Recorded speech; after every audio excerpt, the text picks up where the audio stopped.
Ito yung aking Fury 125, ayan siya. So madalas daw nangyayari na kapag bagong ligo, bagong karwas ay hindi na siya umaandar. So nangyari din to sa aking motor dati, ibang motor naman yun, underborn din yun. Motor star naman yun. Pero minsan nangyayari talaga na hindi siya umaandar kapag tapos ng car wash. Minsan lang naman. Pero madalas siya nangyayari mga master sa ating kadalasan to sa mga underborn talaga eh. Ito yung napapasukan siya ng tubig ang ating carburetor. Ito siya. So yun siya mga master, ang aking Fury 125. Ayan siya. So madalas talaga yan nangyayari sa pagkatapos nating mag-car wash ay napapasukan kasi yung tubig ang ating carburetor. So madalas kasi dito pumapasok sa mga dito kapag hindi ito mahigpit, lalo na kapag nagpalit kayo nito ng air cleaner, kapag hindi na siya stock na air cleaner, yun madalas yung mapapasukan.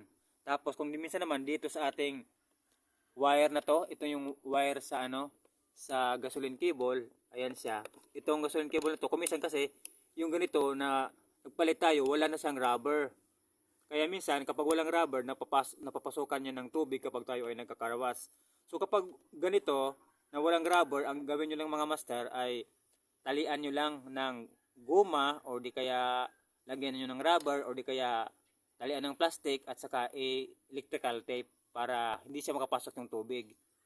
So ito naman, yung dito, siguraduhin nyo lang na yung inyong air cleaner ay sealed talaga na hindi siya napapasokan ng tubig. Sarado ito at saka yung hindi siya nakataas.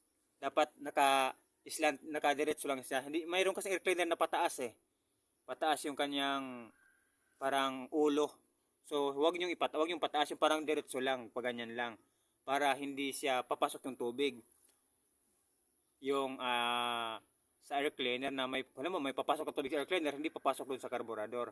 So pag ganyan lang, para hindi siya mapapasokan ng tubig yung kanyang air cleaner. At kung minsan naman, ito namang spark plug, ito sa akin wala tong nawala yung spark plug cap. Kung minsan naman dito ay basa. Pero bihira lang yung nangyayari, sa kadalasan talaga dito sa carburetor. So ito lang, kailangan nyo lang kung maaari stockin yung air cleaner, stock lang. Kung magpalit naman kayo ng air cleaner, dapat siguraduhin nyo yung air cleaner ay hindi na mapasokan ng tubig. Maayos yung pagkasarado nito at padiretso lang din yung pataas. Tapos ito naman, lagyan nyo na ng cover ay rubber, itong gasoline cable or di kaya talian nyo ng plastic at saka bilagyan ng electrical tape. So kapag hindi under naman, dito naman natin siya i-drain yung ating gasolina. Ayan. Ito, sa madalas yan nakalagay yung ating drainer ng ating gasolina, sa pinakababa yan. Ito, luwagan nyo lang yan para mag-drain itong gasolina pababa.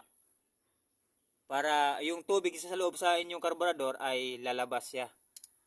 Lalabas yung tubig. Tapos, hintayin nyo lang na ang labas ng gasolina dito na lalabas, na buong buo na yung labas ng gasolina para wala na talaga yung tubig. Mapapansin nyo yun kapag lalabas yun dito, pag unang bukas yun dito, ang lalabas yan yung parang kung minsan parang tubig kanal, tubig baha, ganun yung nasa loob. Tapos hanggang sa maging buo na siya, maging solid na siya, kung halimbawa green yung gasolina, magiging buo na yung green o di kaya pula. So dapat buo na pula na yung lalabas. Saka nyo isasarado. So ganyan na sa mga master kapag tayo ay pagkatapos na nating mag-car wash, nabasa yung ating hindi na umandar yung ating motor kasi nga napasukan na pala ng tubig ang ating karburador. Dahil ngayon yung kumisan kasi sa pressure kasi ng ating car wash kaya sa napapasukan ng tubig.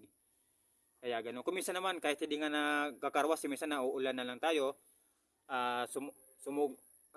bumiyahe lang tayo ng ulan, kuminsan napapasukan niya ng tubig kahit nasa biyahe.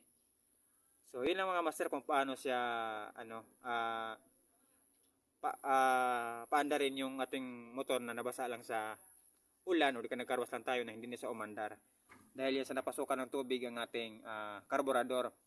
At kung minsan naman, bihira lang naman nangyayari yun sa mga switches, sa mga wiring. Minsan din naman, meron din naman nangyayari sa mga wiring. Pero kadalasan talaga kapag nagkarwas lang tayo o di kaya naulanan, ayun yung nangyayari. Hindi na siya umaandar. Samantalang nung ginamit pa natin bago natin kinarawasan ay umandar naman siya. So yun lang mga master, that's all for today's video. Please like, share, and follow, subscribe na lang mga master. God bless.